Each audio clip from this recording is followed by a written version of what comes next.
재보궐선거 이제 8일 앞으로 다가왔습니다만 정책과 비전은 뒷전이고 정치 공학만 난무하고 있다는 비판이 나오고 있습니다. 비단 이번 재보궐선거뿐만 아니라 모든 선거에서 반복되는 이야기이기도 하죠. 그래서 이동희 뉴스 정면승부에서는 각 후보들이 내놓은 공약이 뭐가 있는지 또 과연 실현 가능성은 있는지 차례로 짚어보는 기획 시리즈 준비했습니다. 청취자분들도 귀 기울이시면 서울과 부산을 이끌 시장으로 어떤 후보가 최적임자인지 내 투표권을 누구에게 행사해야 할지 조금은 도움이 되지 않을까 싶은 시간일 것 같습니다. 한국메린페스토 실천본부 이광재 사무총장 그리고 김인만 부동산경제연구소 김인만 소장 스튜디오에 모셨습니다. 두 분 어서 오십시오. 예, 안녕하세요. 안녕하세요. 때가 때이는 만큼 부동산이 핫합니다. 여기저기 부동산 이야기밖에 없어서 부동산 이야기를 오늘 또 중점적으로 좀 해볼 텐데요.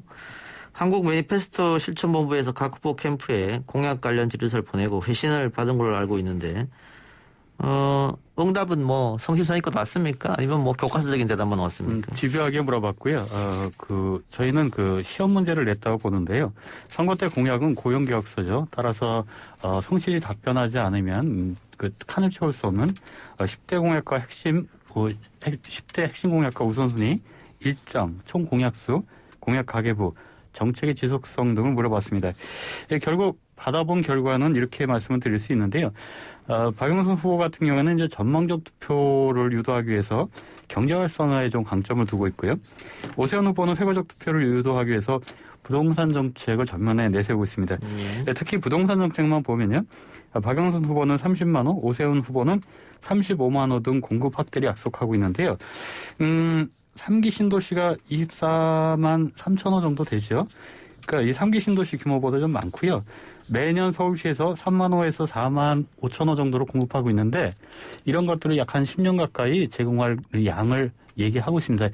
따라서 여러 가지 좀 문제가 좀 있을 것 같다 이렇게 좀 보고 있습니다. 예. 어제 토론은 어떻게 보셨어요? 서로 간에 여러 가지 얘기들을 하고 있는데요. 정책에 대한 준비성이 이렇게 구체적으로 돼 있지 않기 때문에 자꾸 다른 쪽의 얘기들만 좀 하고 있다. 정책 검증들도 후보 토론회 때 좀 했으면 좋겠다 이렇게 보고 있습니다. 예. 소장님은 어떻게 어제 보셨습니까? 이게 정책 토론을 기대했었는데 좀 자극적인 내용들이 오가고 있어서 별로 도움은 되지 않았습니다. 그래서 역시나 그렇구나 이렇게 생각했습니다. 예. 네. 지금 두 사람의 공통된 부동산 공약은 일단은 공급 정책 이야기하는 것 같아요. 네네.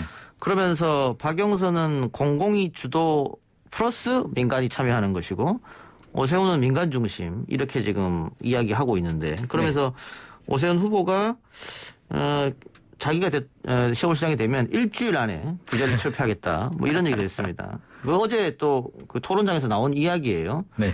일단은 이게 실현 가능성이 있는지부터 좀 설명해 주세요. 일주일 만에 이렇게 재건축 규제를 철폐하면서 할 수 있는지.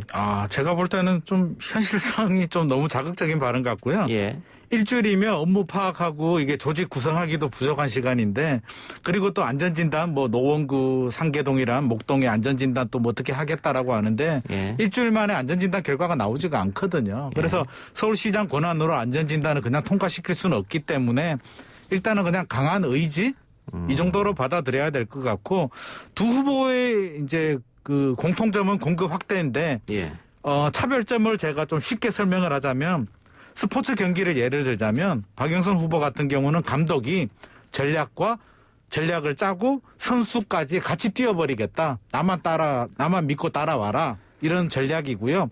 오세훈 후보 같은 경우는 민간 자율에 맡기겠다. 선수 너희들 알아서 맡기겠다. 너 원하는 건 뭐야? 내가 다 들어줄 테니까 너희들이 열심히 해. 이런 전략입니다. 예. 자, 오세훈 후보가 일주일 준비 기간 한 달 안에 하겠다고 얘기했는데 이게 현실적으로 좀 어려운 것은 시장이 하겠다고 해서 무조건 시작되는 건 아니잖아요. 그렇습니다. 시장이라고 해서 모든 것을 다 할 수 있도록 되어 있는 건 아니고요. 의회와의 협조도 좀 필요하고요. 국회 설득도 좀 필요합니다. 그래서 내가 되면 모든 것들을 다 할 수 있겠다고 얘기를 하는 것은 그건 공약으로서 적당하지 않다 이렇게 보고 있습니다. 예.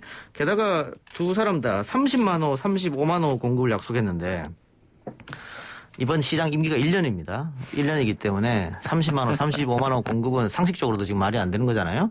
그러니까 이런 질문을 했더니 사실상 5년을 내다보고 하는 것이다. 그러니까 재선까지 생각하고 하는 것이다. 이렇게 얘기했거든요. 그럼 5년 안에 30만 원, 35만 원 공급은 가능하느냐. 그거 자체도 불가능한 숫자인데 이게 30만 호가 얼마나 많은 숫자냐면 우리 압구정동 있잖아요. 압구정동의 아파트가 1만 호 정도 되거든요. 그러면 압구정동에 한 30개 정도의 아파트를 지어야 되고 분당 신도시가 10만 호 정도 되거든요. 서울에 분당 신도시 3개 정도를 5년 내에 지어야 되는데 이게 가능한 일일까에 대해서는 우리 청취자분들이 들어보면 아실 거예요. 과연 이게 5년 동안에 압구정동 30개를 만들 수 있을까? 분당 3개를 만들 수 있을까? 저는 현실적으로는 굉장히 어렵다고 보여지고요. 두 후보 모두 30만 호를 공약하고 있기 때문에 그냥 열심히 하겠다. 열심히 공급 확대를 하겠다. 그 정도 의지로 받아들여야 될 것 같습니다. 이 총장님. 지금은 뭐 두 사람이 1대1 대결을 하고 있지만 그 전에 다른 후보들은 70만 호까지 얘기했단 말이에요. 그래서 이게 아무리 선거가 중요하고 내가 의지를 공급의 의지를 나타내겠다 하더라도 정부에서 하는 것도 아니고 서울시장이 이렇게 좀 허황된 공약을 하는 게 맞느냐. 이건 좀 제대로 된 물론 시민단체에서 검증도 하고 하지만은 유권자들이 조금 더 신경 써야 될 부분이 아닐까요? 어떻게 보세요? 더하기를 좀 잘하시면 될 것 같습니다. 이게 이제 재건축 재개발 이렇게 얘기를 하는데요. 재건축 재개발은 주택 공급 정책하고는 좀 거리가 있습니다. 이게 현재 있는 기존 주택에 있는 자리에 새로운 그 주택을 공급하고 있는 거기 때문에 이게 지금 공급하는 재개발 재건축의 그 공급량이 그대로 신규 주택이라고 보기는 좀 어렵습니다. 이렇게 아주 단순한 것에 대해서만 고민을 하셔도 이 실효성이나 실현 가능성을 좀 알 수 있고요. 아까 말씀드렸던 그 공급량이 아마 서울 시내에서 이게 소화 가능하리라고 하면 그나마 있는 부지라고 하면 김포공항을 아마 이전을 하면 그나마 조금 부지가 좀 있을 것 같습니다. 그래서 부지의 문제도 좀 있는 거거든요. 예. 그러니까 정부에서 3기 신도시에다가 뭐 몇십만 원을 공급하겠다라고 한 거는 그만큼 서울에 지을 곳이 없다. 혹은 서울 집값이 너무 뛰었다. 뭐 이런 건데 뭐 여기에다가 3기 신도시 만한 걸 서울에다 하겠다고 하면 또 정부하고는 엇박자가 나니까 그래서 제가 여쭤봤고요. 박영선 후보가 주도적으로 하는 게 이제 반값 아파트는 여러 번 여기 나왔습니다만 어제도 토론에 잠깐 나온 토지 임대부 방식이에요. 그 토지 임대부 방식이 어떤 이야기인 건지 일단 뭐 이광주 소장님께서 좀 설명해 주시겠습니까? 토지 임대부 방식은 그 토지는 그대로 두고요. 위에 있는 그 건물만을 공급하는 방식이죠. 아마 이런 방식이 우리 사회에 정착됐으면 굉장히 좋겠습니다만은 아직은 좀 새로운 방식이기 때문에 수요자 입장에서는 어떻게 접근할지가 좀 궁금합니다. 그럼에도 불구하고 이걸 어디에다 공급할 것인지에 대한 것들에 대한 고민이 좀 필요한데요. 이 공공주택 같은 경우가 그 박원순 전 시장이죠. 그 임기 6년 동안에 공급했던 것이 약 한 13만 호 정도 됩니다. 이게 또 다른 시민단체는 사실은 순수 공급된 것은 3만 호 정도밖에 안 된다 이렇게 얘기를 하고 있습니다. 따라서 지금 약속하고 있는 것들이 또 그런 방식이라고 하더라도 충분히 공급되리라고 보지는 않고 있습니다. 소장님. 네. 방금 말씀하신 대로 이 임대부 방식이라는 게 토지는 그러면 정부가 소유하고 건물만 이제 자가가 소유해서 사고 파는 거잖아요. 그러니까 토지가 돈이 안 들기 때문에 반값으로 가능하다. 이 말인데 어떻게 실현 가능성이 있는 것 같습니까? 실현은 가능한데요. 이 물량 자체가 30만 원은 불가능하고 이제 물량이 얼마가 나오느냐가 중요하겠죠. 토지 임대부 주택이 기존에도 있긴 있었어요. 보금자리 할 때도 있었는데 이게 많이 나와봐야 만에서 한 15,000호 정도? 그것도 그린벨트 풀어서 내곡동 이런 데 이렇게 개발을 했는데 강남 같은 경우는 그래도 투기가 생겼거든요. 이게 반값 아파트라고 하는데 토지는 공공이 가지면서 또 월세를 내야 됩니다. 토지분에 대한 월세를 내고 건물분만 가지고 있는데 그래도 이게 가격이 올라가면서 투기가 생겼기 때문에 토지 임대부가 만능이냐? 만능도 아니고요. 토지 임대부가 되려면 국가나 서울시가 많은 땅을 가지고 있어야 되고 또는 많은 예산을 가지고 있어야 됩니다. 근데 지금 LH 부채가 130조 원이 넘거든요. 그래서 여러 가지로 현실적으로 봤을 때 불가능하지는 않지만 30만 원은 좀 굉장히 어려울 것 같다. 제 생각에는 아무리 열심히 노력해도 3만 원도 쉽지 않을 것 같아. 그렇게 보입니다. 지금 박영선 후보가 토지 임대부 방식으로 30만 원 공급하겠다 했었는데 이건 실현 가능성이 30만 원 어려울 것이다 말씀이고. 이제 오세훈 후보도 36만 원 이야기했는데 뭐 상생주택, 모아주택 여러 가지입니다만 이거 대답을 듣지 않아도 현실 가능성이 없어 보이네요. 네네. 그렇죠. 36만 원이니까. 이게 36만 원대 뭐 재건축 재개발이 18만 5천 원대 이게 뭐 그냥 잘 됐을 때 뭐 이렇게 나온다는 숫자고 상생주택도 굉장히 생소한데 현실성이 굉장히 떨어지거든요. 민간이 땅을 가지고 있고 나라가 공공이 그 땅을 임대해서 이렇게 짓겠다는 건데 어느 토지 소유주가 이렇게 월세를 받으면서 공공의 건물을 지어서 공공의 목적으로 이렇게 제공을 해줄까에 대해서 저는 7만 호가 아니라 7천 호도 쉽지 않을 것 같고요.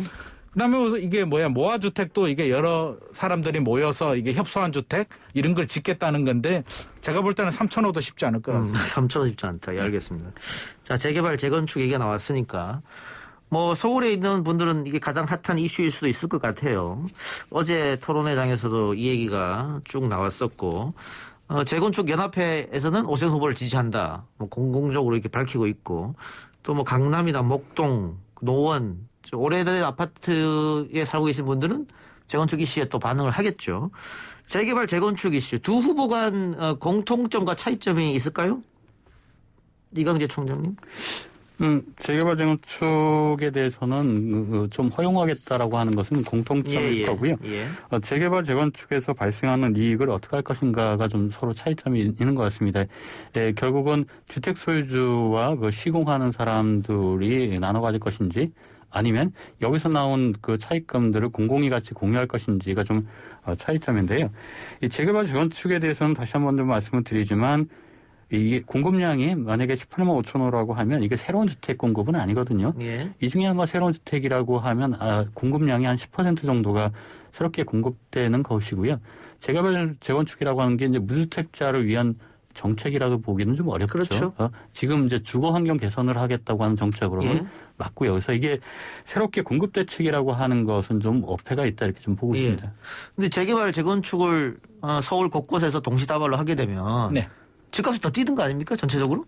지금은 그럴 가능성이 굉장히 높죠. 이게 이제 두 후보가 약간 차이가 있는데 이제 박영선 후보 같은 경우는 그래도 공공이 주도권을 가지고 좀 해보겠다. 반값 아파트라든지 여러 가지 가격을 억제하면서 뭐 관리 감독청도 만든다고 했거든요. 그래서 가격을 억제하면서 어떻게든 공급을 늘려보겠다는 건데 이게 굉장히 어려운 길입니다. 민간인 토지 소유자, 조합 같은 경우는 자신의 이익을 극대화하기 위해서 노력을 하거든요. 그런데 공공이 주도해서 나의 개발 이익을 가지고 가겠다? 당연히 반발을 하게 되고 이 정도 물량이 나오기는 굉장히 어려운데 오세훈 후보 같은 경우는 이제 파격적으로 지원해 주겠다. 다 풀어주겠다라고 하니까 민간에서는 박수를 치죠. 그러면 이론적으로는 가능합니다. 다 풀어주면 18만이 아니라 20만 호도 나올 수 있죠. 그런데 부작용이 가격이 천정부지 오르고요. 또 이주 수요 문제, 거기에 또 투기 수요 여러 가지 복합적인 문제가 발생하기 때문에 이게 자극적으로 뭐 다 풀어준다라고 해서 될 문제는 아니고 투기 억제를 어떻게 할 것인가 그 방법도 같이 병행을 해줘야 되는데 지금은 그런 게 보이지 않고 있습니다. 그러니까 재개발, 재건축 완화하고 35층 그 규제 폐지하고 하면 당연히 부동산 투기는 수요는 몰리고 난리가 나겠죠. 또 이 재개발, 재건축 옆 동네까지 집값이 뛸 가능성도 있고 거기다 지금 재건축 초과이익 환수제도 뭐 완화 혹은 폐지하겠다 이렇게 나오고 있단 말이죠. 그러면 지금 우리 국민들이 문재인 정부의 등을 돌리는 가장 큰 이유 중 하나가 부동산인데 부동산 값이 문재인 정부 들어서 너무 뛰었다 이거거든요. 근데 지금 이렇게 공급 정책을 많이 해서 값을 떨어뜨리겠다고 얘기하면서 재개발, 재건축은 다 풀어주겠다고 하면 이게 좀 모순되는 게 아닌가. 이게 등을 돌렸을 때는 이제 두 가지로 봐야 됩니다. 무주택자들은 집값이 너무 올라서 도저히 내 집 마련을 할 수 없다. 상대적인 박탈감을 호소하고 있고요. 가진 자들은 세금 규제가 너무 많다. 내가 집 한두 채가 있는데 이렇게 규제가 많냐. 이게 맞느냐. 이렇게 다 돌았었거든요. 그래서 오세훈 후보 같은 경우는 결국에는 좀 뭐라 그럴까. 주택을 가진 자들 또는 땅을 가진 자들한테 좀 더 많은 혜택을 준다. 이렇게 보여지고요. 제가 볼 때는 이게 두 후보 모두 실현 가능성은 좀 굉장히 낮지만 오세훈 후보 같은 경우는 실현 가능성은 있어요. 다 풀어주면 쉽게 될 수는 있는데 이게 좀 너무 자극적이어서 저는 투기 우려가 상당히 걱정이 됩니다. 안 그래도 지금 무주택자들 내 집 마련 꿈이 멀어지고 있는데 이렇게 가격이 더 올라가 버리면 과연 이 부분에 대해서 어떻게 이게 해결을 할까에 대해서 저도 굉장히 궁금하고요. 아마도 고민을 안 하고 있지는 않을 것 같은데 그 부분에 대해서도 좀 명확하게 이렇게 설명을 좀 해줬었으면 좋을 것 같습니다. 예. 자, 두 후보가 어쨌든 지금보다는 그러니까 박원순 시장 재임 시절보다는 규제를 재개발, 재건축 등등 규제를 완화하겠다 이런 입장인데 이것도 어떻게 실현 가능성을 좀 따져봐야 될 것 같은데요. 시장이 한다고 해서 예를 들어서 고도 제한을 확 풀어준다든가 이것이 가능할 것이냐.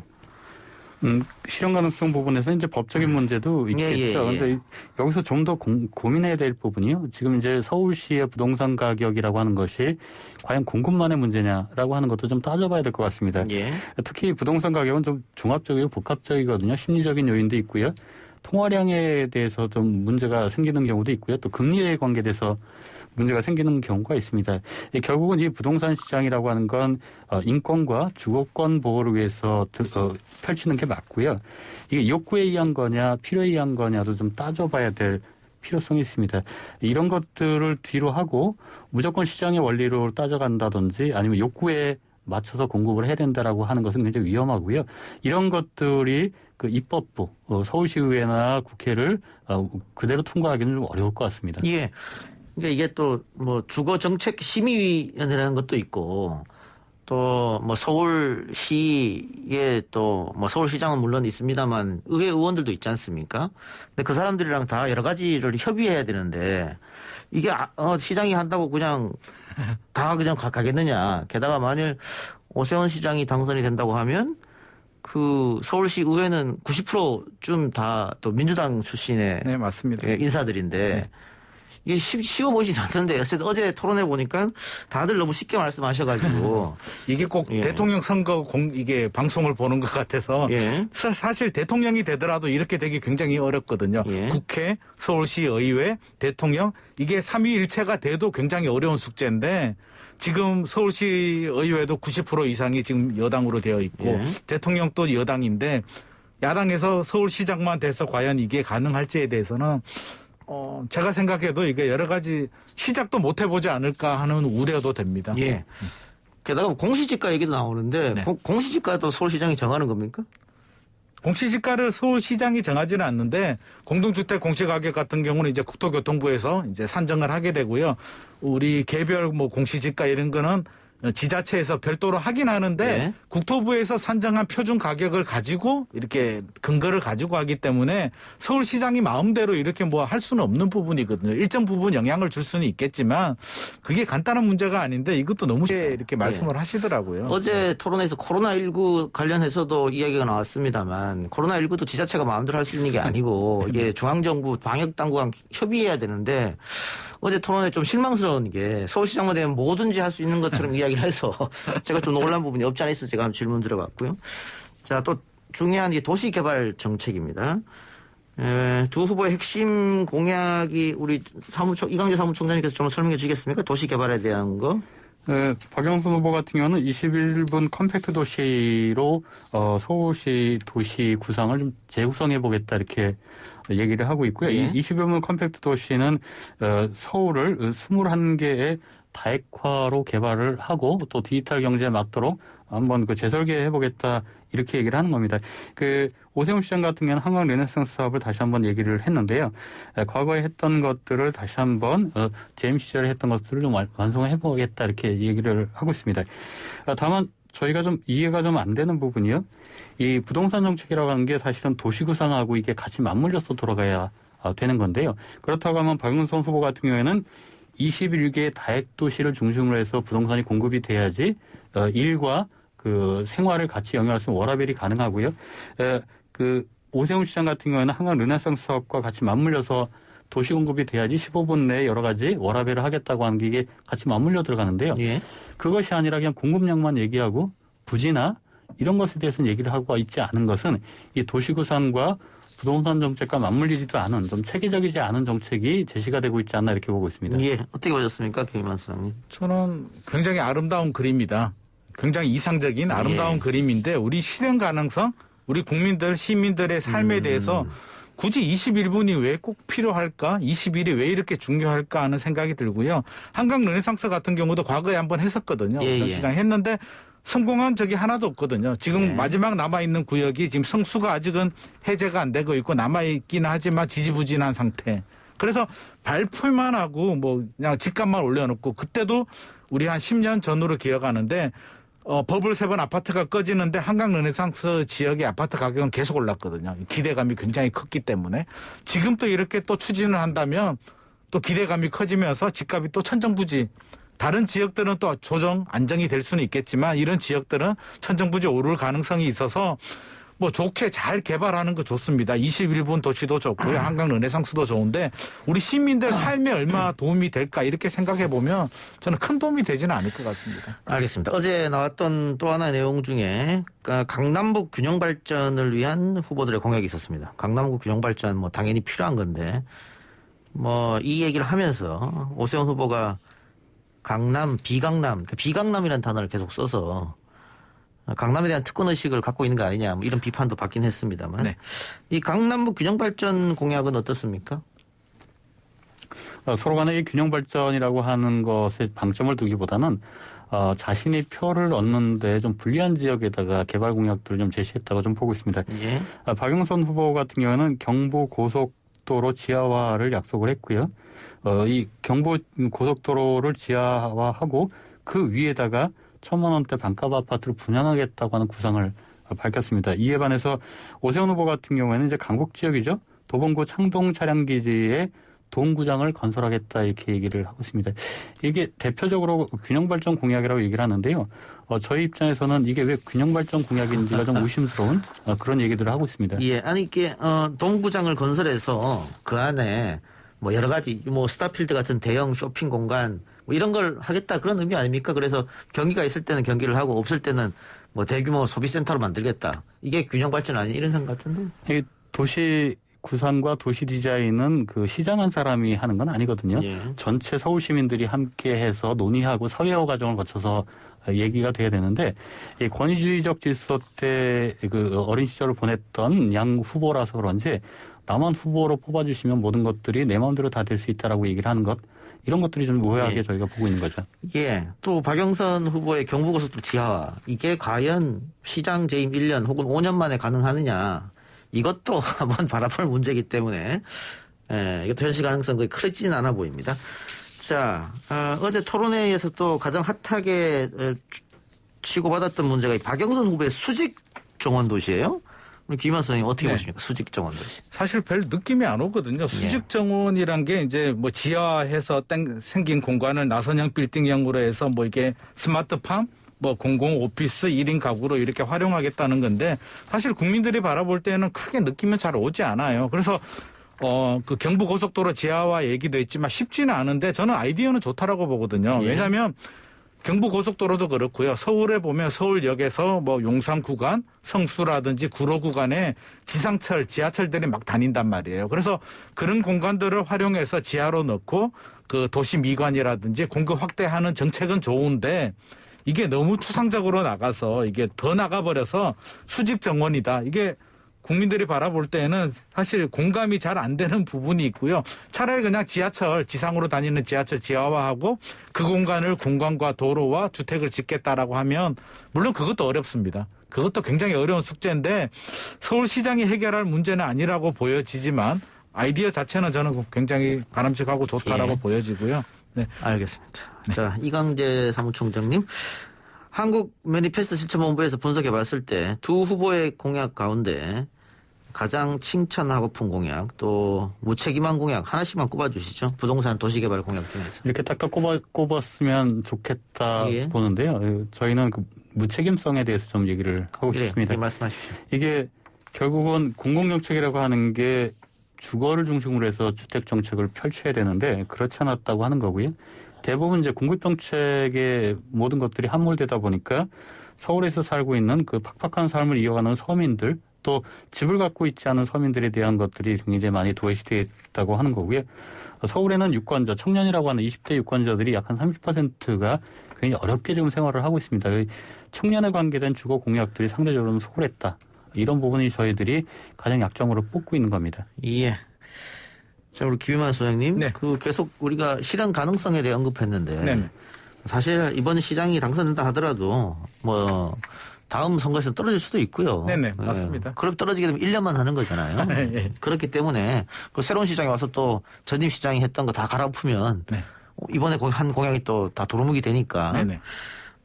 이 실현 가능성의 문제는 계속 짚었고 또 하나는 이게 너무 재건축 완화라든가 또 공급 정책만 이야기해서 아까 얘기한 우리가 이 부동산 값이 오히려 상승하지 않느냐. 네. 투기 수요를 자극해서 심리를 자극해서 그런 걱정도 좀 됩니다. 이제 최근에 부동산 시장 양상을 보면 겨우 좀 안정 기미가 그렇죠. 좀 보이고 예. 있거든요. 여러 가지 통계 지표를 보면 이제 거래량도 줄어들고 가격 상승 폭도 굉장히 둔화되고 있는데 단 굉장히 뜨거운 지역들, 갑자기 급등하는 지역들이 재건축 단지들이에요. 왜 그러냐고 보니까 결국에는 이 기대감이 작용하고 있더라는 거죠. 그래서 아무래도 우려가 되는 부분이고요.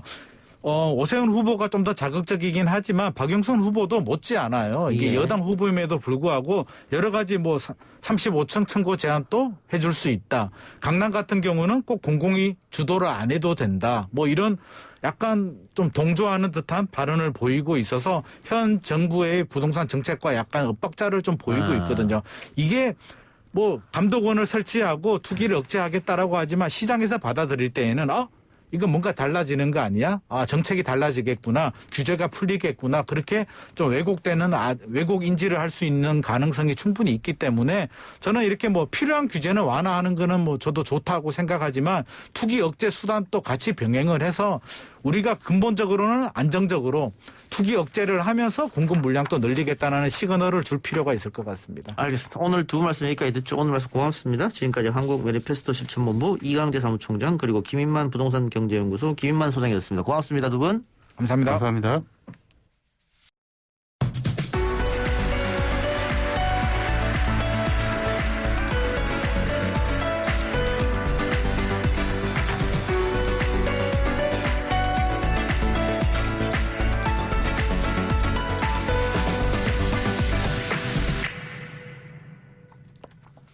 화이팅라도 이동현 뉴스 정면선거 2부 시작합니다.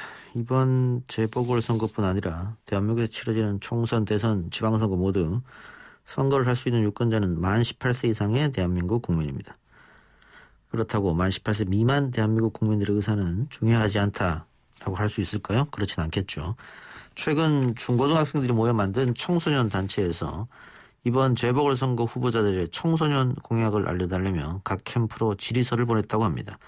과연 각 캠프로부터 어떤 답변을 받아들었을지 촛불 중고생의 시민연대 최준호 상임대표와 이야기 나눠보겠습니다.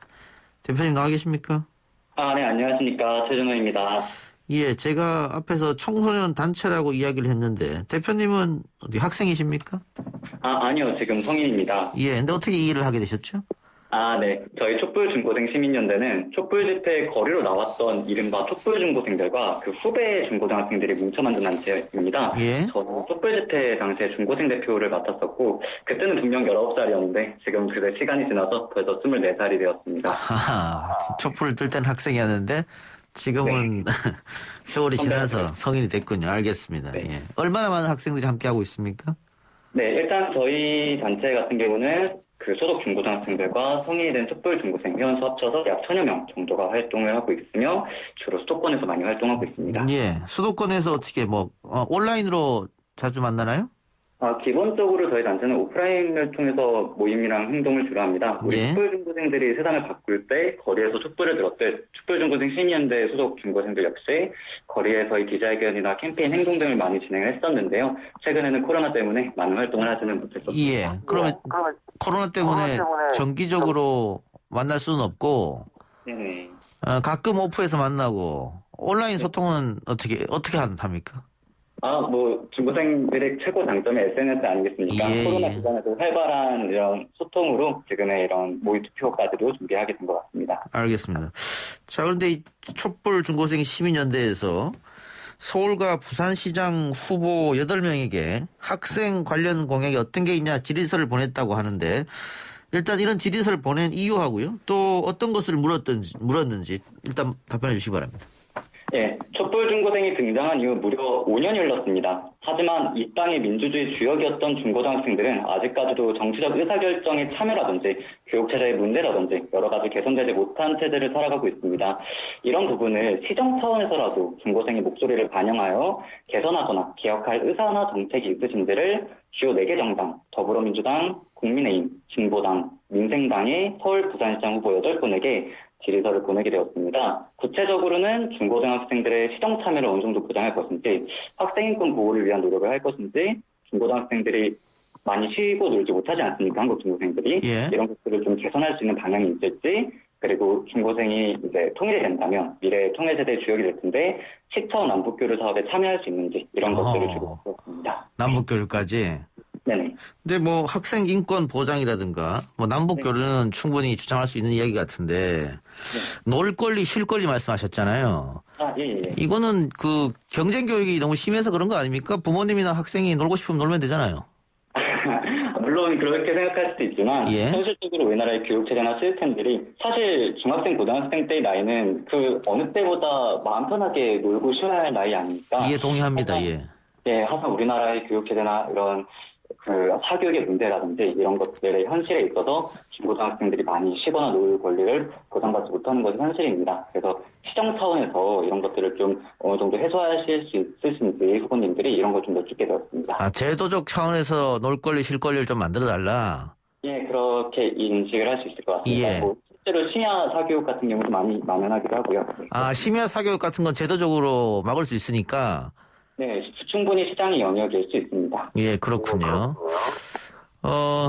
지금은 아마 없어졌던 것 같은데, 제가 학교 다닐 때만 해도 영교시 수업이라 그래서, 7시에부터 공부하는 것도 있었고, 또 끝나면 보충 수업, 뭐 자율학습, 학교 거의 한 12시간 이상 있었던 것 같은데, 그런 것도 충분히 뭐, 이렇게 지자체에서나 국가에서 법으로 하면 막을 수 있다 이 말씀이죠? 알겠습니다. 예, 충분히, 시장의 권한으로 어느 정도 해소가 가능하다고 생각합니다. 답변 왔어요?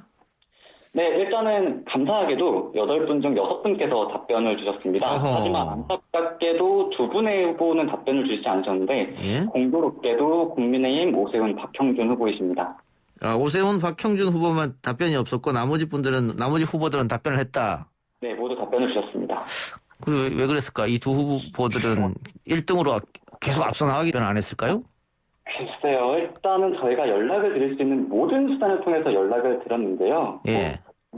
차라리 이제 불응을 하는 이유라도 설명을 해주시면 납득이 될 텐데 전혀 응답이 안 됐습니다. 소통이 안 돼가지고 이게 단일화나 여러 가지 문제로 바쁘셨던 건지 아니면 오승훈 후보님은 과거 서울시장을 그만두실 때 우리 학생들에게 절대 밥값을 줄 수 없다라고 하시다가 그만두시게 된 사연이 있어서 차마 공약을 못 내신 건지는 잘 모르겠으나 어쨌든 참 저희로서는 좀 안타깝게 생각하는 부분입니다. 아, 그러면 두 후보 측에서는 답변을 안 하면서 답변을 할 수 없는 이유도 답변하지 않았네요? 네, 그냥 아무런 연락이 안 됐습니다. 예. 만 18세 미만은 투표권이 없어서 그랬나? 그거 아닐 텐데. 참 아쉽게 생각합니다. 네. 알겠습니다. 그럼 답변이 온 후보들은 어떤 답을 해줬어요? 네, 일단은 더불어민주당 박영선 후보님 같은 경우는 많은 공약을 제출해 주셨는데 그중에 좀 빈부에 따른 교육 격차를 해소하겠다는 말씀을 많이 해주셨습니다. 실제로 코로나 이후에 고액 개인과외가 급증하는 등 부의 격차에 따라서 교육 격차도 많이 발생하고 있는 것이 사실입니다. 그렇게 필요한 공약이라고 생각하지만 그 이전에 한국의 학생들이 너무 많은 교육 양을 감당해야 한다는 본질적인 교육의 총량을 좀 줄여나갈 수 있는 방안을 생각해 주신다면 학생들 입장에서는 더 좋을 것 같다고 생각을 합니다. 학교 내에서도 이 빈부 격차로 인한 교육 격차를 느끼나 보죠? 확실히?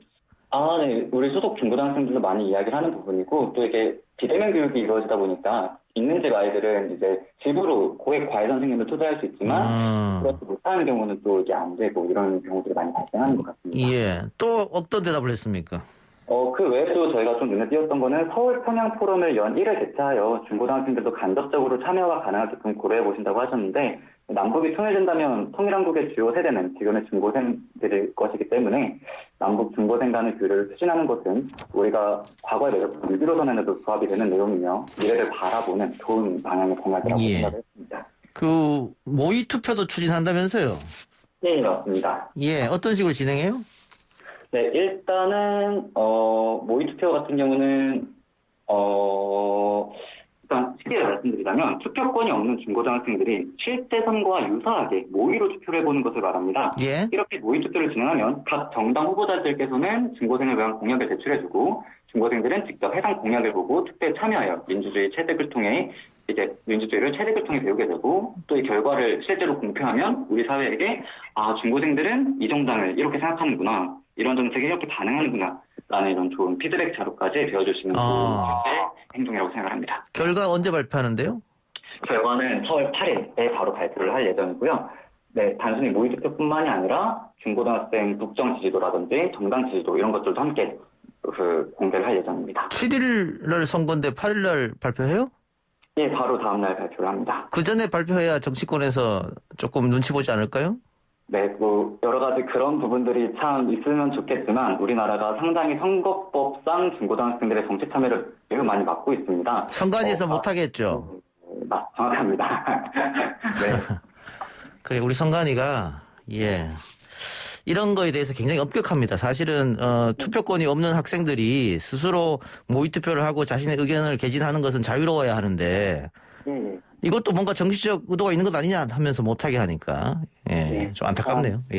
저도 안타깝게 생각하는 부분이지만, 일단은 과거에는 아예 모의투표 자체를 불허했었었는데, 이번에 저희 같은 경우는, 많은 제약이 있지만 허가가 되는 방향으로 좀 내용이 나와서 그래도 다행이라고 생각합니다. 예. 청년들은 우리에게도 투표권을 달라 계속 주장하시는 거죠? 네, 그렇습니다. 네. 이제 몇 살까지 줘야 한다고 생각하세요? 네, 일단은 우리가 18세 투표권 도입을 늦게 해서 그렇지 사실 이번에 투표권이 확대되기 이전에 우리나라가 19세 투표권이지 않았습니까? 예. 전 세계에서 19세 투표권인 나라는 대한민국밖에 없었습니다. 예. 우리가 투표 연령이 상당히 높은 편에 속했습니다. 독일과 오스트리아 같은 선진국들은 16세 투표권이 시행되고 있으며 하다못해 북한조차 17세 투표권이 보장됩니다. 예. 특히 우리나라 같은 경우는 역사적으로 3.1운동부터 4.19 혁명, 촛불혁명에 이르기까지 거의 모든 항쟁의 역사에서 중고등학생들이 주축이 되어서 민주주의를 끌어온 역사가 있습니다. 그렇죠. 오히려 우리나라가 전 세계 중고생 민주주의 모범국으로서 선진국 이상의 투표 연령 인하에 대한 논의가 충분히 가능하고 필요하다고 생각을 합니다. 예. 그럼 만 16세까지 당겨야 된다? 일단은 다양한 방식의 논의가 돼야 된다 생각하고요. 저희 중고등학생들이 충분히 이성적이고 지성적인 선거 판단을 할 수 있다는 것을 보여주기 위해서 모의투표를 하는 것도 있습니다.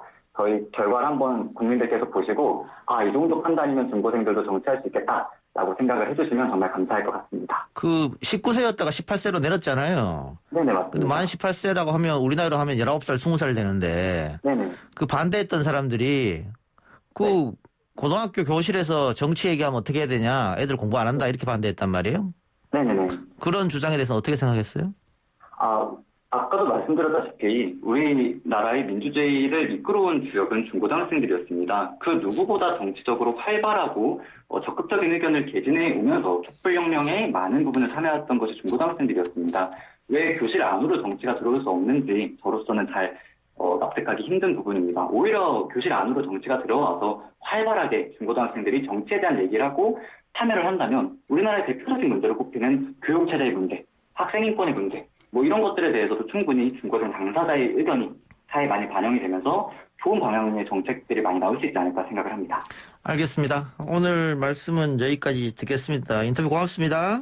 네, 촛불집회 중고생대표 맡았던 최준호입니다. 감사합니다. 고맙습니다.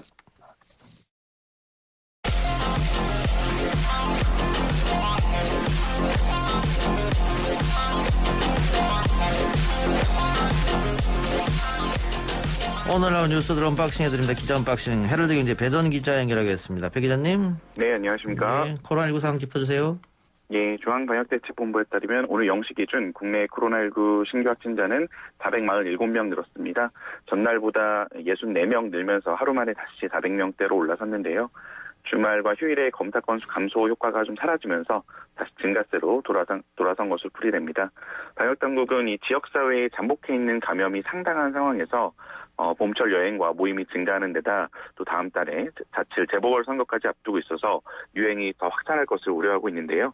정세균 국무총리는 오늘 코로나19 중앙재난안전대책본부 회의에서 현재 진행 중인 백신 접종도 결국 참여 방역이 뒷받침돼야 그 효과가 극대화되고 또 집단 면역이 형성될 때까지 경제적 피해도 최소화할 수 있다면서 많은 국민께서 지쳐 계시지만 참여 방역은 변함없이 K방역의 가장 중요한 원동력이라고 밝히면서 방역 동참을 호소했습니다.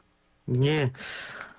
좀처럼 떨어질 기미가 보이는 게 아니고 지금 자꾸 상승하는 분위기여서. 예, 그렇습니다. 떨어질만 하면 오르고 예. 그러는 것 같습니다. 예. 그래서 이게 그 거리두기만 계속 이렇게 하는 게 과연 효과적 방역 방법이냐. 이것도 한번 방역 당국에서는 생각해 봐야 되지 않는가. 그런 생각이 들고요. 정치권 이야기로 가봅시다. 어젯밤 박영선 오세훈 후보의 첫 TV 토론이 있었는데 누가 이겼다 이렇게 말할 수는 없을 것 같아요. 예, 그렇습니다. 보시는 시청자분들이 각자 판단하시는 거라고 생각이 들고요. 어쨌든 여야 단일화로 두 후보의 양자 구도로 만들어진 후에 첫 토론이었던 만큼 정말 첨예한 설전이 벌어졌는데요. 특히 이제 부동산 이슈를 놓고 충돌하는 모습이었습니다. 특히 이제 박후옥 후보가 오세훈 후보의 이 내곡동 처가 땅 관련 의혹을 부각을 시켰고, 반대로 오 후보는 문재인 정부의 어떤 부동산 실정을 싸잡아서 비판을 했습니다. 특히 이제 내곡동 땅 관련 의혹의 난타전이 좀 인상 깊었는데요. 이 내곡동 땅 측량 현장에 오세훈 후보가 입회를 했느냐, 그러니까 봤느냐, 같이 있었느냐를 두고 박 후보의 공세가 계속됐는데, 후보가 이 과정에서 기억 앞에서는 참 겸손해야 된다.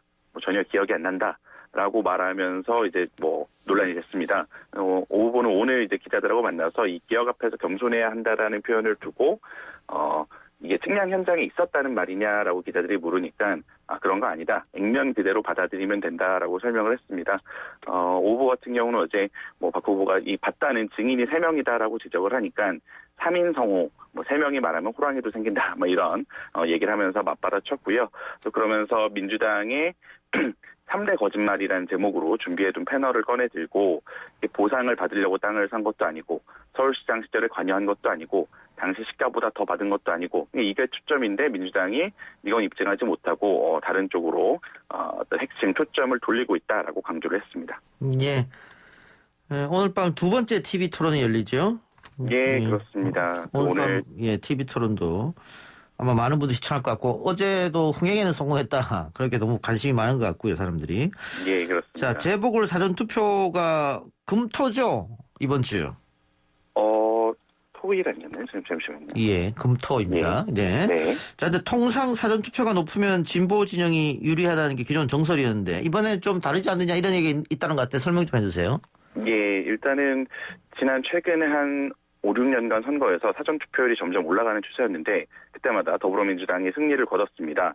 2016년 총선에서 사전투표율이 12%대였는데 민주당이 이겼고 2017년 대선, 문재인 대통령이 당선됐던 대선에는 사전투표율이 26.06%, 또 역대 최고치를 기록했던 작년 총선에서도 사전투표율이 26.69%, 그러니까 거의 4분의 1, 유권자의 4분의 1 가까이가 사전투표를 했을 때 민주당이 180석을 차지하면서 압승을 거뒀지 않습니까? 예. 하지만 이제 이번 선거에서는 이 젊은 2030 세대의 좀 표심이 돌아선 거 아니냐. 그렇기 때문에 사전투표가 높다고 해서 꼭 이게 민주당이 유리하고 국민의힘에 불리한 거는 아니지 않겠느냐라는 분석인데요.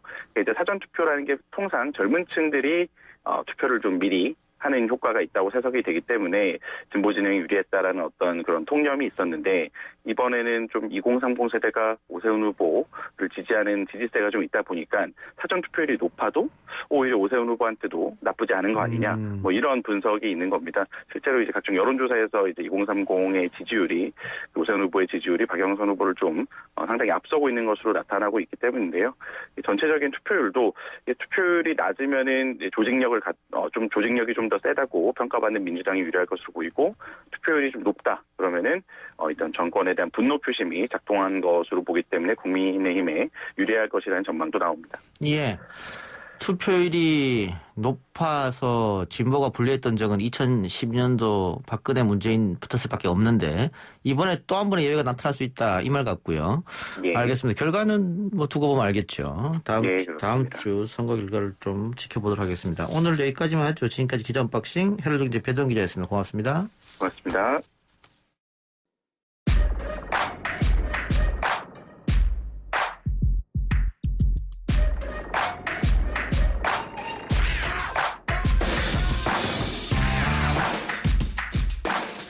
YTN 라디오 이동규 뉴스 정면승부 3부 시작합니다. 이번 순서는 매주 화요일 스튜디오를 법정으로 이동시켜주는 두 분이죠. 박장재소, 박지훈 변호사, 장윤미 변호사와 함께합니다. 어서 오십시오. 네, 안녕하세요. 네, 안녕하세요. 어제 오후 문재인 대통령이 부동산 부패 방지 관련 긴급 반부패 정책 협의회를 주재했는데 관련 내용 전해주시죠. 네, 그렇습니다. 이 사건은 이제 문재인 대통령이 직접 주재를 했는데요. 부동산 부패 근절을 위해서 반부패 정책 협의회를 어제 연 겁니다. 상당히 여러 가지 LH 의혹을 이제 뿌리 뽑기 위한 대책이 강구가 됐는데 일단 눈길을 끄는 부분을 보면 수사 인력을 2,000명 이상으로 확대 보강하기로 했습니다. 또 이 부동산 투기와 관련된 범죄를 들여다볼 수 있는 그 전담팀을 43개 검찰청에 각각 편성을 하기로 했고요. 또 투기로 이제 적발되는 비리 공직자 같은 경우에 전원 구속 수사를 원칙으로 했습니다. 그러니까 전원 다 영장을 청구해서 인신을 확보한 상태에서 기소하겠다는 뜻을 또 나타냈고요. 또 재판에 넘겨진 이후에는 법정 최고형을 구형하기로 했습니다. 또 눈길을 끄는 부분은 아무래도 이 부당이득을 어떻게 처리할 것인가 이 부분인데요. 취득한 이득의 최대 5배까지 몰수 추징하기로 했고 또 신고 포상금은 그 신고를 좀 독려하기 위한 차원에서 10억 원으로 상향 조정했습니다. 예.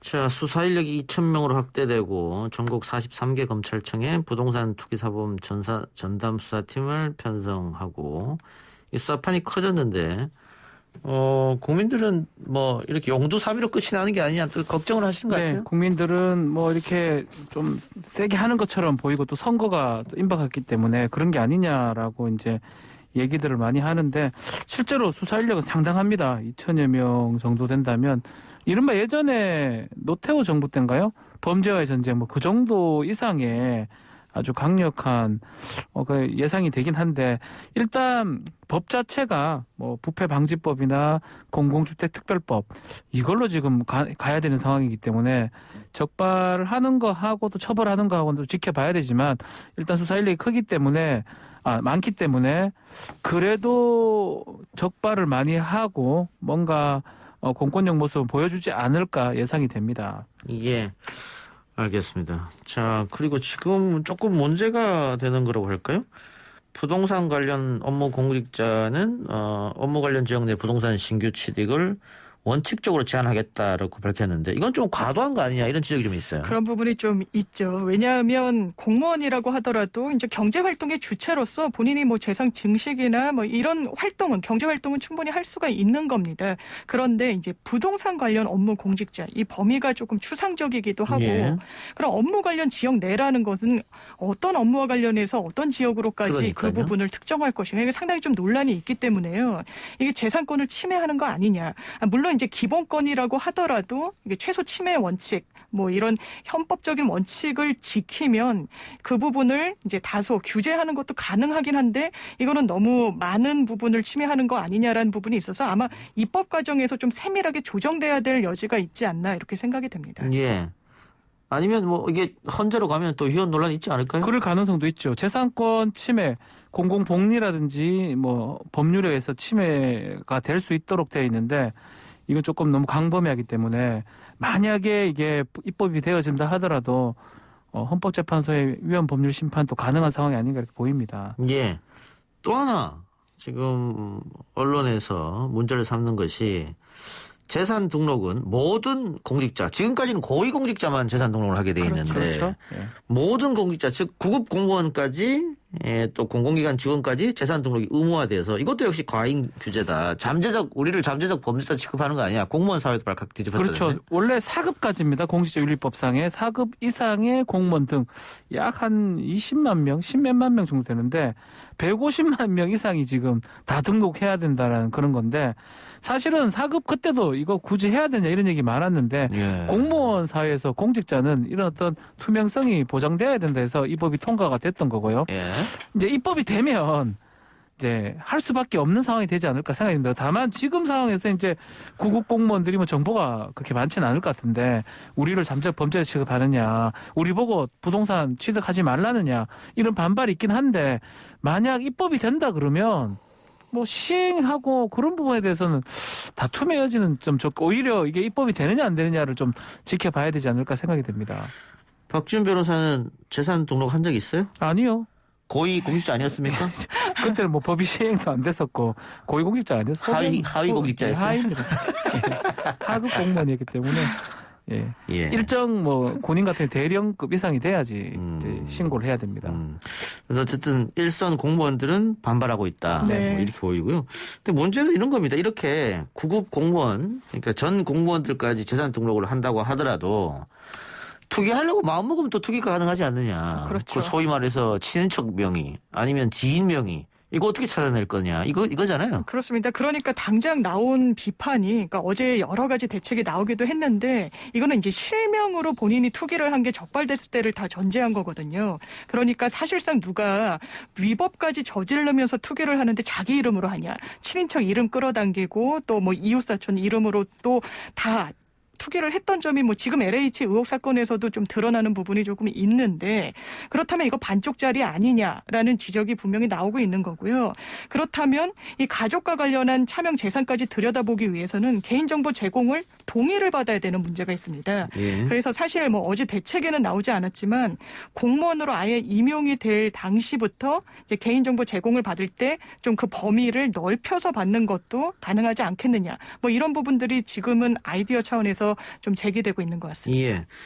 또 하나 이해충돌 방지법인데 그렇죠. 문 대통령이 반드시 제정해야 된다고 했고 LH 사태 터졌을 때 여야 모두 제가 인터뷰한 모든 의원들은 이해충돌 방지법 해야 된다 그랬거든요. 네. 근데 막상 통과시키려고 하니까 지금 잘 안 된단 말이에요. 이거는요 정말 국민들은 다 찬성하는 법입니다. 예. 이게 뭐 좀 쉽게 말하면 이해충돌 방지법 원래 부정청탁법 김영란법에 이게 들어가려고 했는데 빠졌던 부분입니다. 그러니까 공직자라면 자신의 직무와 관련된 주식이나 부동산이나 뭐든지 어떤 것든지 취득하거나 보유할 수 없게 하는 이게 이제 이해충돌 방지법의 핵심 부분인데 뭐 그렇게 된다 그러면 국회의원들도 많이 문제가 되겠죠. 그래서 그런 것들 때문에 국민들은 찬성을 하는데 계속 통과가 안 됐던 거고 이거 말고 부패방지법이라고 있어요. 이거 조금 차이가 있는데 이거 좀 설명을 드리면 부패방지법은 자신의 직무를 통해서 취득한 정보로 뭔가 뭐 부동산이나 이런 것들을 취득했을 때 그 인과성이 있어야 됩니다. 인과관계가 있어야지 처벌하거나 문제가 될 수 있는데 이해충돌방지법 인과성 따지지 않습니다. 업무 관계상만 있으면 무조건 취득 금지를 보유 금지시키기 때문에 아주 강력한 법안인데 이해관계가 있다 보니까 실제로 진짜 이해관계가 있다 보니까 국회에서는 통과가 좀 쉽지 않은 그런 상황이 아닌가 보입니다. 이게 그 어제 뭐 회의에서 국민들에게 피해가 갈 수 있다라고 했다는데 네. 국민들이 왜 이해 충돌에 걸리죠? 이게 아마 적용 범위를 두고 여야가 예. 입장이 좀 달라서 그런 것 같은데요. 예. 일단 국민의힘 측에서는 이제 적용 범위와 관련해서 이게 너무 넓혀서는 좀 안 되지 않겠느냐. 그게 일반 국민들까지 포섭하면 안 되지 않겠느냐라는 것 같습니다. 왜냐하면 뭐 기자랄지 예. 사립학교의 교원까지 그러면 이해충돌 방지법의 그 대상으로 삼을 것이냐. 이 부분도 아직 여야 간의 합의가 좀 덜 된 부분이 있고요. 또 이제 직무상 비밀을 이용했을 때 처벌하는 것에는 뭐 크게 입장이 갈리지 않는데 더 범위를 넓혀서 미공개 정보라면 그것을 그냥 활용했을 때 직무상 비밀로 볼 수 없더라도 이건 처벌해야 되는 거 아니냐. 이런 좀 강론에서 아직까지는 여야 입장이 좁혀지지 않고 있는 것 같습니다. 기자가 뭐 취재하다가 좋은 뭐 주식의 정보를 알았다거나 그것도 지금 처벌하려면 처벌할 수 있다. 이해충돌 방지법은 그거잖아요. 그렇죠. 이게 학대했을 때는 최대한 학대했을 때 장현미 변호사 기자 출신이니까 어때요? 네. 사실 뭐 이제 부패방지법 뭐 기타 등등 할 때 기자가 더 들어가고 그랬는데 이게 사실상 너무 규제를 촘촘하게 하면 유명무실화되는 부분도 이제 없지는 않는 것 같습니다. 예. 이게 당장 문제제기가 있을 때는 그 규제 대상을 폭넓게 하고 굉장히 강하게 처벌하는 게 그냥 만능인 것처럼 보이더라도 사실상 그게 지속되기 위해서는 진짜 효능을 발휘해야 되는 거거든요. 현장에서. 그렇기 때문에 좀 졸속으로 만들지 말고 여야 간에 좀 입장의 일치는 최소한 있어야 된다. 이런 입장입니다. 이게 너무 폭넓게 퍼지다 보면 코에 걸면 코걸이, 귀에 걸면 그렇죠, 귀걸이가 될 수도 그렇죠. 있거든요. 아마 그걸 지금 우려하시는 그럼에도 저는 이 법에 대해서는 뭐 저도 공감을 합니다. 적용 범위라든지 이런 뭐 명확성 같은 경우는 충분히 따져봐야 되지만 결국은 국회의원들이 연관성이 많거든요. 또 공직자들 연관성이 있기 때문에 반드시 이전에 통과가 됐어야 할 법안인데 사실 이게 통과가 안 됐기 때문에 LH 사건까지 연결됐다고 저는 봅니다. 그래서 이번에라도 좀 통과를 하고 공직사회에서 내가 일하고 관련된 업무와 관련된 걸 어떤 것이라도 하든지 간에 처벌될 수 있고 몰수될 수 있다라는 게 명확하게 인식이 좀 돼야 될 필요가 있다고 생각이 듭니다. 예.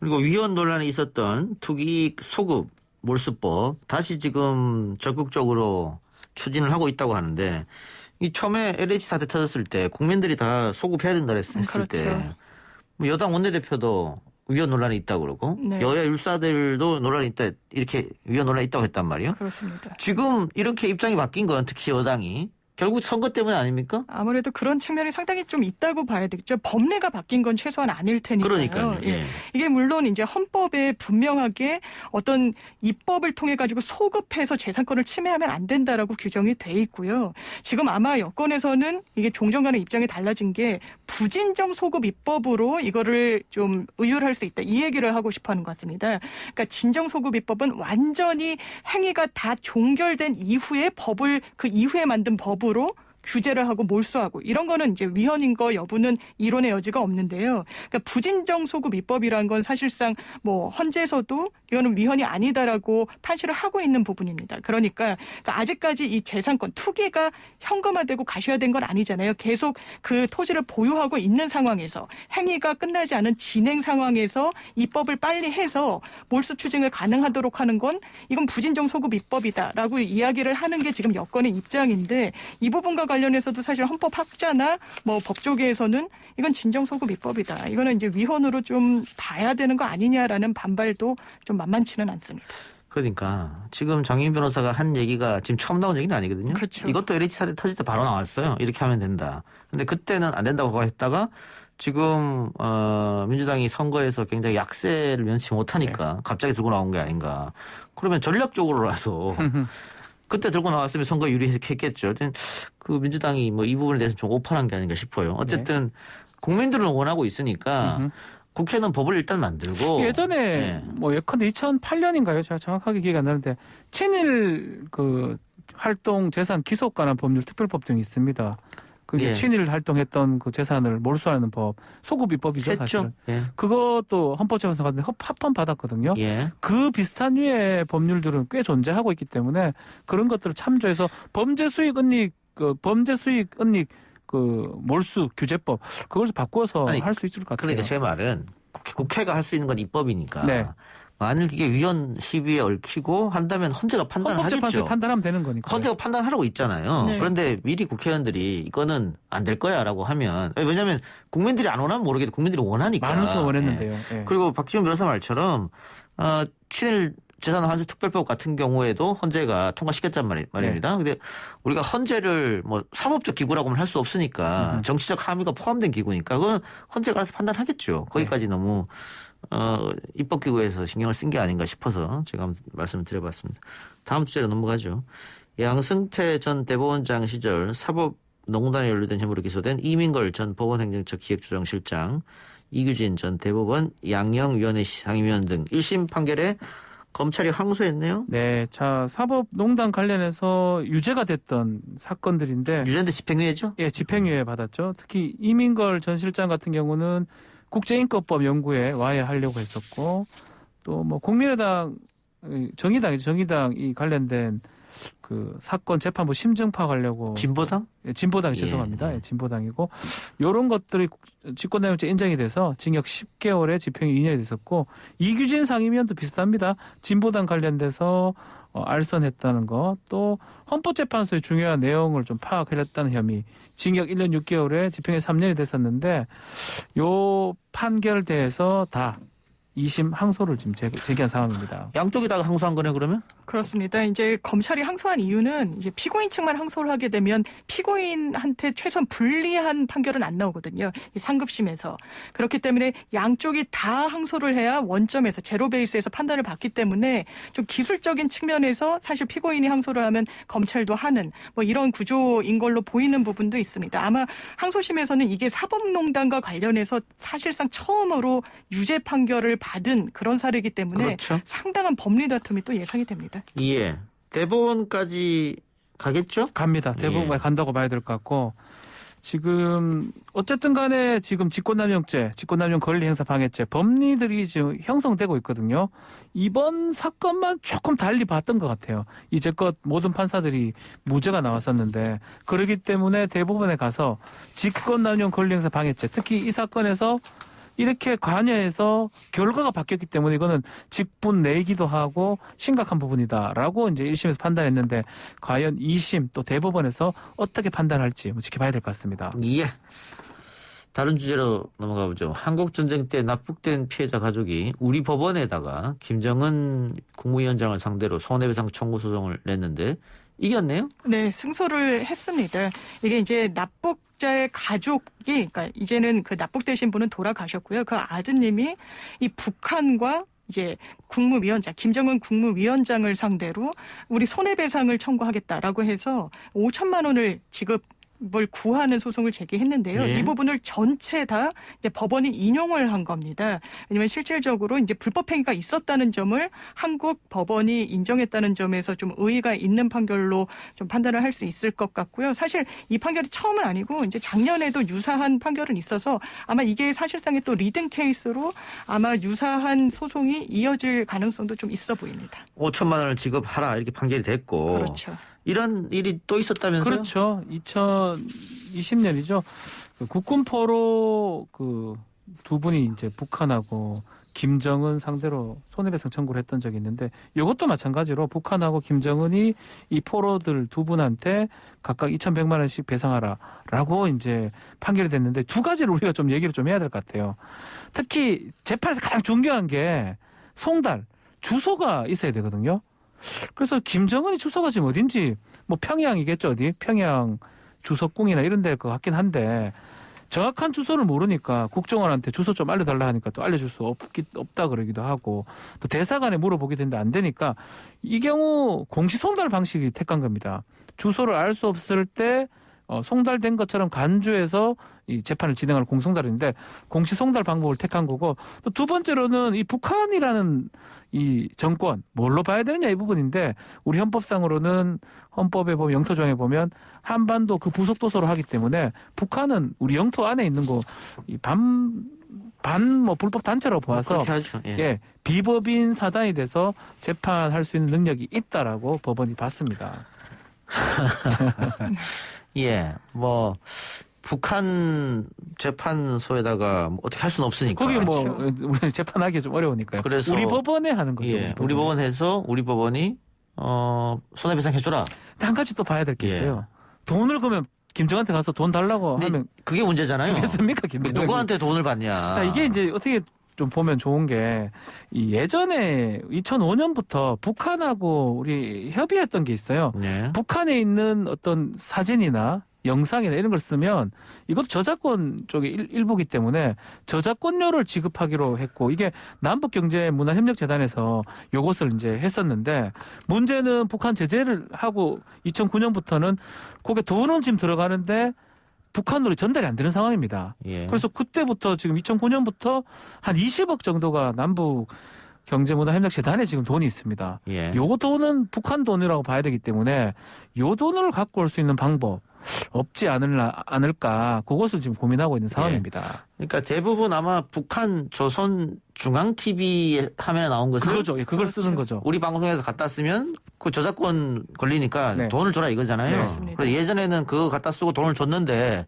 지금은 북한에 돈을 줄 수가 없기 경제 때문에 제재가 때문에 제재 때문에. 유엔 제재상 네. 지금 묶여 있다는 거죠. 그렇죠. 묶여 있으니까 네. 묶여 있는 돈이 약 20억이 넘는데 예. 그 20억을 어차피 북한 거니까 그것을 이제 좀 압류하든지 그거를 이제 취할 수 있지 않을까 법적 검토가 지금 들어간 상황입니다. 예. 일단은 이 협의회 측에서는 못 준다 그랬던 것 같고. 그렇죠. 협력재단 측에서는요. 그러면 어떻게 해요? 사실상 또 이게 소송을 갑니까? 달라고? 이게 사실 이긴 소송에서 이게 민사 소송에서 제일 좀 골치가 아픈 게 집행임. 실제로 본인이 금전적으로 이제 본인 주머니에 꽂혀야 그게 손해가 배상이 되는 건데 지금 파악 가능한 북한의 재산이란 건 사실상 없고요. 뭐 저희가 북한 현지에 있는 자산을 동결할 수는 없는 거니까 실제로 남한에서 핸들링할 수 있는 자산은 이런 저작권료인데 이 남북 협력 재단에서는 이게 그렇다면 이게 피고가 북한과 김정은 위원장 아닙니까? 그러면 이게 북한의 자산인지 아니면 김정은 위원장의 자산인지 이건 최소한 아니라는 거예요. 최소한 이게 저작권료 명목으로 조선중앙TV 등의 어떤 매체로 건너가야 할 성격의 돈이기 때문에 이거를 단순히 피고의 자산으로 보고 집행, 추심에 동의해 줄 수가 없다. 그래서 지금까지 이 원고들은 승소를 했지만 실질적으로는 금전적인 보상을 받기까지는 상당한 좀 난항이 예상되고 실제로 좀 어려운 상황인 것 같습니다. 예.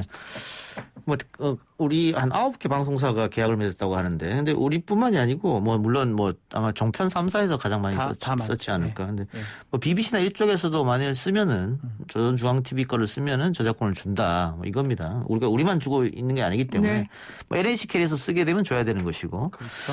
근데 문제는 그 북한도 우리 거를 쓰는데 거기서는 저작권은 안 주더라고요. 거기는 그런 게 없죠. 예.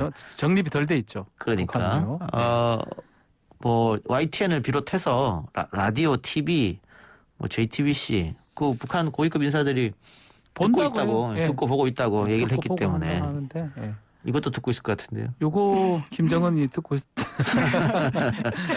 자, 그럼 정리해 봅시다. 앞으로 그러면 이 재판은 어떻게 될 것 같아요? 재판은 계속 있을 것 같긴 해요.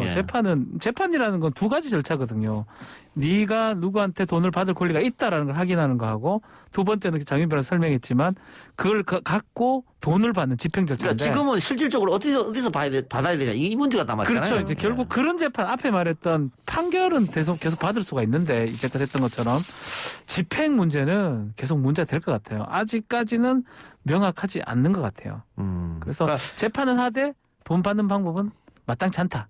예. 그러니까 만일 남북경제문화협력재단이 준다고 하면 문제가 안 되지만 못 준다고 하니까 재판해야 돼요. 그것도 그렇죠, 재판해야겠죠. 그것도 공탁금 반환 청구 소송을 해야 됩니다. 공탁금 달라고 소송을 하면 법원에서 다시 또 판단할 거면 이 돈이 누구 건지 가져갈 수 있는지 없는지. 그렇죠. 예. 알겠습니다. 조금 더 기다려봐야겠네요. 자, 오늘 말씀은 여기까지만 듣겠습니다. 지금까지 박지훈, 장윤미 변호사와 함께했습니다. 고맙습니다. 네, 감사합니다.